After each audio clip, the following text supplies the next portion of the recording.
Amount of money যেটা কিন্তু তোমাকে বেয়ার করতে হবে কম্পারেটিভ টু গভর্নমেন্ট কলেজ।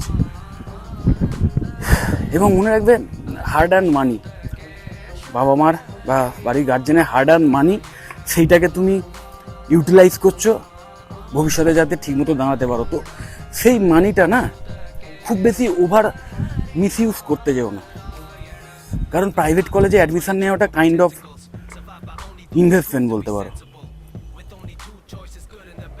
ওকে, সো অবশ্যই খুব বুদ্ধি করে কোথায় ফিজটা কম আছে এটা দেখে নেবে, এবং তারপরে এই ব্যাপারগুলো খোঁজ খবর নিতে পারো। যদিও সেইগুলো তোমাদের পক্ষে, একটা ফ্রেশার স্টুডেন্ট যে অ্যাডমিশন নেবে তার পক্ষে এত খোঁজ নেওয়া, মানে এত ইনফরমেশান নেওয়াও সম্ভব নয় যে সেখানে ফুল টাইম ফ্যাকাল্টি মেম্বার্স আছেন কি না।